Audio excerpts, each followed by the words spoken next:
ठीक, तो next chapter आपके चैप्टर नंबर 3 इलेक्ट्रिसिटी का जो आपका आज का टॉपिक है that is combination of resistance, यानी कि रेजिस्टेंस को आपस में जोड़ना। इससे पहले मैं हल्का सा एक रिवाइज करा दूं तुम लोग को। हम लोगों ने क्या क्या पढ़ा है अभी तक? आप लोग को मैंने इसमें पढ़ाया आपका ओम्स लॉ, उसमें पोटेंशियली क्या वैल्यू होती है कि कैसे पोटेंशियल के द्वारा ही करंट का फ्लो होता है। इसी में हमने पढ़ा ओम्स लॉ में resistance V equal to IR से। इसके बाद पढ़ा गया रेजिस्टिविटी, कंडक्टेंस, कंडक्टिविटी, समझ रहे हो? रेजिस्टेंस जो डिपेंड करता है साइज और शेप पर, रेजिस्टिविटी या स्पेसिफिक रेजिस्टेंस साइज और शेप पर डिपेंड नहीं करता। जिसकी रेजिस्टिविटी कम उसकी कंडक्टिविटी ज़्यादा। अब आएगा अगला टॉपिक आपका कॉम्बिनेशन रेजिस्टेंस, यानी रेजिस्टेंस को आपस में जोड़ना। तो दो टाइप से आपके रेजिस्टेंस को जोड़ा जाता है। पहला कॉम्बिनेशन होता है सीरीज कॉम्बिनेशन, या इसे बोलते हैं आपका श्रेणी क्रम में प्रतिरोधों को जोड़ना, संयोजन करना। तो जैसा कि फिगर में दिखाई दे रहा है, मैंने 3 रेजिस्टेंस यहाँ पे दिखाए हैं, रेजिस्टेंस R1, R2 और R3, जिनको कि श्रेणी क्रम या सीरीज में जोड़ा गया है। सीरीज का मतलब होता है एक के साथ दूसरा जब लगा होता है, एक के पीछे दूसरा लगा होता है, एक लाइन में लगे होते हैं, that is called series combination. ठीक है, दिख रहा है यहाँ पे, जैसा कि अब दिखाई दे रहा है यहाँ पे, ध्यान देना। मैंने आपको जब कैपेसिटर वाला चैप्टर चल रहा था तब बताया था आपको कि करंट या charge is a property of path, यानी कि जो करंट होता है, इलेक्ट्रिक करंट होता है, वह रास्ते की प्रॉपर्टी होता है, वह पाथ पर डिपेंड करता है। अर्थात एक पाथ होगा तो करंट एक ही जगह जाएगा, अगर पाथ बदल जाएंगे, ज़्यादा बढ़ जाएंगे तो करंट भी उस हिसाब से डिवाइड हो जाता है। जैसा कि यहाँ पे देखिए, यह है बैटरी का पॉजिटिव सिग्नल, यहाँ से करंट आई आया, देखिए रास्ता एक ही है, तो करंट आई देखो यहाँ से आएगा, R1 में भी यही जाएगा, R2 में भी जाएगा, R3 में भी जाएगा और यहाँ से वापस आ जाएगा। मेरा मतलब ये है कि इस केस में I इक्वल टू क्या है? कांस्टेंट। I की वैल्यू क्या रहेगी? कांस्टेंट रहेगी, फिक्स रहेगी, क्योंकि रास्ता एक ही है आपका। Current I is the property of path, ये आपको ध्यान रखना है। इसी में एक चीज ऐड कर दूं, I काम आएगी, बट पोटेंशियल डिफरेंस या voltage does not depends upon path, is the property between the 2 points. ये 2 बिंदुओं पर डिपेंड करता है। पहला बिंदु क्या है? एंड बिंदु क्या है? बीच में कितने रास्ते हैं, पोटेंशियल को इससे फर्क नहीं पड़ता। वो आगे मैं एक चीज़ और बताऊंगा अभी तुम्हें इसी में, इससे आगे। ये क्लियर?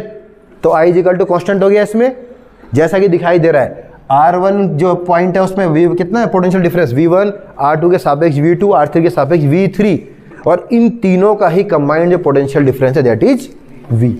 तो लिख सकते हैं हम लोग बाय ओम्स लॉ, ओम्स के लॉ से दिखाई दे रहा है V is equal to V1 plus V2 plus V3, है ना? By Ohm's law, Ohm's law लिख लो पहले।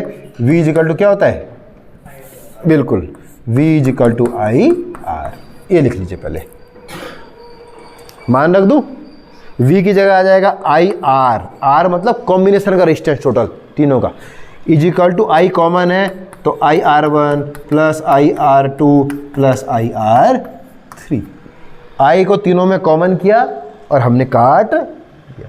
I कॉमन करके कट जाएगा, we get our result R बराबर R1 plus R2 plus R3। लिख लीजिए, आसान है, सिंपल, पूछा भी कम ही जाता है। कुछ नहीं, V1 की जगह IR1, I का मान क्योंकि कांस्टेंट है ऑलरेडी मैंने बता दिया है, I कॉमन लेके काट देंगे हम लोग and we get this. 3 point बताना चाहूँ, कैसे बताऊंगा इसको मैं 3 पॉइंट में। पहला पॉइंट क्या है? इन सीरीज कॉम्बिनेशन, ठीक है, current I is always constant. Number 2, voltage is not constant. And number 3 point क्या आ जाएगा? The resultant is greater than the largest. ठीक है, यानी कि इनमें सबसे ज़्यादा जो मान होगा उससे भी बड़ा मान जो होता है रिजल्टेंट का होता है। चैप करके देख लीजिएगा, इसका मान मान लो 1 है, इसका 2 है, इसका 3 है, तो 1 + 2 + 3 बराबर 6, तो सबसे बड़ा 3 है, 3 से बड़ा क्या है? 6 कॉमन। आगे बढ़ो, अगला आ जाओ, पैरेलल कॉम्बिनेशन। अगले कॉम्बिनेशन में आते हैं, क्योंकि ये चीज़ें कम पूछेगा आपसे तो इसलिए मैं ज़्यादा ध्यान नहीं कर रहा हूँ इसमें, टाइम ज़्यादा वो नहीं कर रहा हूँ। देखिए अगला फिगर बना लीजिए, सेम यही देखो। पैरेलल कॉम्बिनेशन का मतलब एक के पीछे दूसरा, ये पहला resistance, this second resistance, this third resistance, this is R1, R2, R3। Voltage यहां से आकी है कैपिटल V या पोटेंशियल डिफरेंस, एक ही बात है, ध्यान दो। करंट आई यहां से आया, तीन रास्ते मिले इसे, यहाँ पे गया I1, यहाँ पे I2, यहाँ पे I3। इसी प्रकार से यहाँ से वापस आया ऐसे करके और दोबारा से बन गया ये I1, I2 and I3। Because current is the property of path, इसलिए रास्ते का मान बढ़ने पर करंट का मान भी क्या हो गया, डिवाइड हो गया। बना लीजिए, this is called parallel combination of resistance. There are 3 resistance R1, R2 and R3।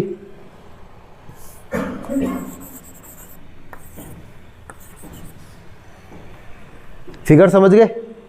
Current I यहां से आया, 3 भागों में डिवाइड हुआ और यहां पे वापस मिल गया। यानी कि I1 के अक्रॉस R1 के अक्रॉस I1 करंट, R2 के I2 एंड R3 के I3। इस केस में देखो, इस पॉइंट और इस पॉइंट के बीच का पोटेंशियल डिफरेंस हमेशा कांस्टेंट रहेगा, चाहे रास्ते एक हो या कितने भी हो। बिकॉज वोल्टेज और potential difference not the property of path. ठीक है, देखो तो इसमें लिख लीजिए, यहां पे क्या कांस्टेंट रहेगा, V इक्वल टू कांस्टेंट लिखो, by Ohm's law V equal to IR या I equal to V upon R। And by the figure, जैसा कि दिखाई दे रहा है फिगर में, I इक्वल टू क्या है, I1 plus I2 plus I3, that's why ये होगा V upon R is equal to V upon R1 plus V upon R2 plus V upon R3। V को मैंने कॉमन करके तीनों से काट लिया, we get the result and that is 1 upon R is equal to 1 upon R1 plus 1 upon R2 plus 1 upon R3। लिख लीजिए।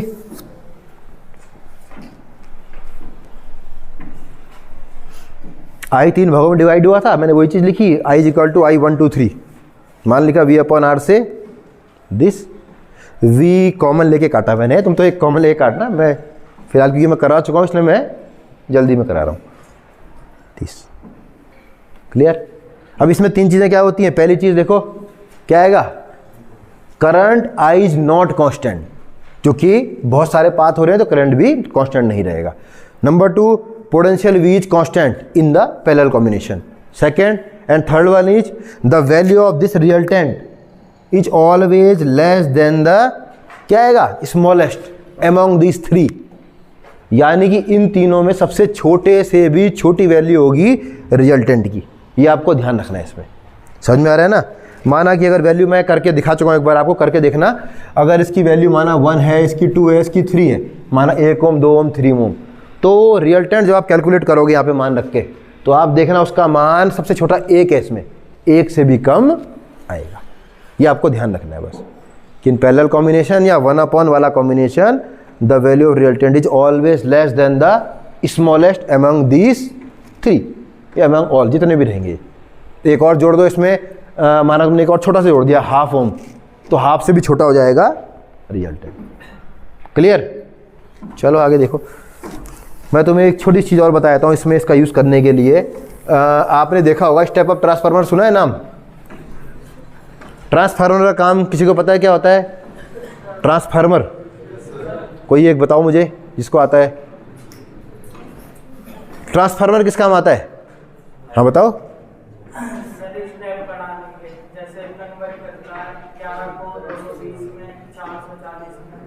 कह सकते हो, ठीक है बैठो, चलो मैं बताता हूँ क्या है। ट्रांसफार्मर का काम है किसी भी इलेक्ट्रिकल एनर्जी को एक जगह से दूसरी जगह पे ट्रांजिट करना, भेजना। जैसे कि आपका टीरी डैम में बिजली बन रही है, ट्रांसफार्मर किस में होता है? एसी में होता है, डीसी में नहीं होता। तो टीरी डैम से बिजली जब यहाँ भेजी जाएगी तो ध्यान रखना स्टेप अप ट्रांसफार्मर से भेजी आती है, वोल्टेज को बहुत हाई कर देते हैं हम लोग। देखो टीरी डैम में बिजली बनी, वही 220 वोल्ट जो भी होगा, ठीक है। जब इसे आगे भेजोगे तो वोल्टेज को तुम लोग 220 पे रखते हैं, अब 33 किलोवाट केवी, ठीक है। इतना किलो वोल्ट इतना बढ़ाते हो आगे, वो हाई टेंशन तारों से भेजा जाता है, पता होगा आपको। फिर वो यहाँ से यहाँ आएगी, माना कि नगर किसी मोहल्ले में आ गई, फिर एक ट्रांसफार्मर दूसरा होगा, तो बल्कि step down transformer, voltage down. तो पहले 440 पे कन्वर्ट करता है और 440 में 440 वाट, या हो सकता है कि बड़ा मोहल्ला हो तो ज़्यादा होगा फिर उसका मान, है ना। तो पहला ट्रांसफार्मर स्टेप डाउन, थोड़ा डाउन करेगा वोल्टेज को, उसके बाद घरों में भेजेगा लास्ट में आपका। तो घरों में 220 वोल्ट में लगभग ये बिजली आती है। बनती भी उतने में, इतने में भी होती है। सिर्फ जब उसका ट्रांसमिशन होता है तो वोल्टेज को बढ़ाया जाता है, उसकी जो जड़ें छुपी है वो कहीं ना कहीं यहीं पे छुपी हैं। अभी मैंने तुम्हें क्या बताया, देखो पावर P इक्वल टू होता है V इंटू आई, ये आगे पढ़ोगे आप लोग, ठीक है। पावर एनर्जी बोल सकते हैं, वोल्टेज इंटू करंट का वो क्या होता है वोल्टेज इंटू करंट। ध्यान देना मैंने क्या बोला, current is a property of path. Current किस पे डिपेंड करता है, रास्ते पे, जबकि voltage not property of path. हमें बहुत दूर भेजना है वोल्टेज को, टिहरी डैम में बन रही है, हो सकता है दिल्ली भेजना पड़े, तो उसका उपाय सीधे वोल्टेज को बढ़ा दो। वोल्टेज बहुत ज़्यादा बढ़ जाएगी तो करंट उतना ही कम हो जाएगा उसी रेशियो में। वोल्टेज बढ़ गई, करंट कम हो गया। करंट को खत्म करता है रेजिस्टेंस, वोल्टेज को नहीं कर पाता। तो जो बड़ी हाई टेंस लाइन है उसमें क्या होता है, हाई वोल्टेज में वोल्टेज चली आती है। तो पावर लॉस जो होता है वो क्या होता है, बहुत कम होता है आपका। वोल्टेज को बहुत बढ़ा दो, करंट का मान बिल्कुल 1 से भी कम कर दो, बिल्कुल कम कर दो आपका। स्टेप अप माना वोल्टेज अप। ध्यान देना का तो ट्रांसफार्मर पढ़ोगे आगे, मतलब इलेक्ट्रिकल वाले तो पढ़ेंगे ही, यहाँ सिलेबस में नहीं है। जब वोल्टेज अप होती है, स्टेप अप ट्रांसफार्मर का मतलब वोल्टेज अप एवं करंट डाउन, ये भी मतलब होता है उसका। ध्यान देना, अगर आपने ट्रांसफार्मर पढ़ा होगा किसी ने ढंग से, तो स्टेप अप ट्रांसफार्मर का मतलब voltage up but in the same case current down. तो स्टेप अप होता है जब भेजना होता है कहीं पे, और जब लेना है तो स्टेप डाउन कर देंगे फिर से। तो वोल्टेज जब डाउन होगी तो करंट फिर से बहाल हो जाएगा। तो पावर लॉस कम किया रहता है बिकॉज दिस, समझ रहे हो ना, voltage does not depends upon path. Simple फंडा। आगे बढ़ूं, क्लियर। चलो एक टॉपिक और देख लीजिए इसी में। हम देखेंगे अगला टॉपिक है सुपर कंडक्टिविटी, उसे भी समझ लो। छोटा टॉपिक है, आसान टॉपिक है।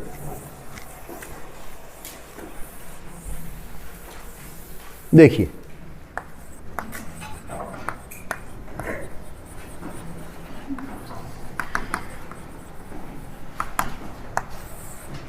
इसे हिंदी में कहते हैं अति चालकता। अति चालकता। तो थोड़ा मैं पहले फिगर बनाता हूँ फिर समझा दूंगा उसके बाद, है ना।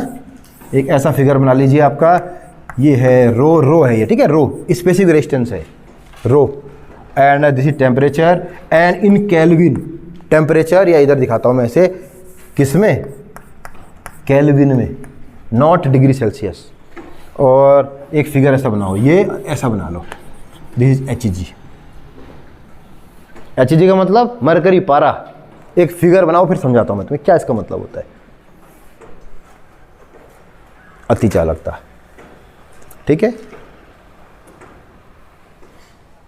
चलो अब समझो, समझते भी रहो साथ में से, ठीक है। देखिए, super conductivity is a phenomena in which a substance lose its resistance when it cools below a certain temperature. यानी कि अति चालकता एक ऐसी घटना है जिसमें कि कोई भी पदार्थ अपना रेजिस्टेंस या रेजिस्टिविटी को खो देता है, जबकि उसे एक सर्टेन टेम्परेचर के नीचे तक ठंडा किया जाता है। ये कंडीशन याद रखनी है आपने। जैसे कि मैं बता रहा हूं, देखो हम जानते हैं कि V इक्वल टू IR, ये पता है आपको। अगर ठंडा करने पर रेजिस्टेंस का मान बहुत खो रहा है, मतलब बहुत कम हो रहा है, लगभग 0 हो रहा है, तो करंट क्या हो जाएगा, बढ़ जाएगा। और करंट को फ्लो करवाने के लिए हमें कोई भी कार्य नहीं करना पड़ेगा। सेल का काम क्या होता है, किसी भी सर्किट में करंट को बना के रखना, और करंट को खाता कौन है आपका, रेजिस्टेंस।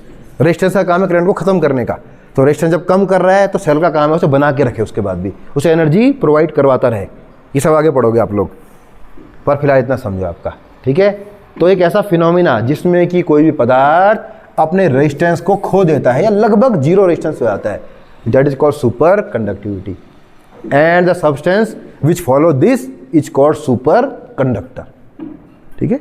जैसे कि मरकरी की बात करूं मैं, देखो मरकरी पारा, अगर मरकरी को बहुत ठंडा किया जाए, बहुत ठंडे का मतलब इसका ये टेम्परेचर तो यहाँ पे है, ये है 4.2 केल्विन, 4.2 केल्विन। ये ध्यान देना है मैं क्या बोल रहा हूँ। देखो 4.2 केल्विन में जब मरकरी आया तो देखो उसका क्या, एकदम से ये जो आपका ये रेजिस्टिविटी है ये बढ़ी और एकदम से बढ़नी आगे शुरू हो गई।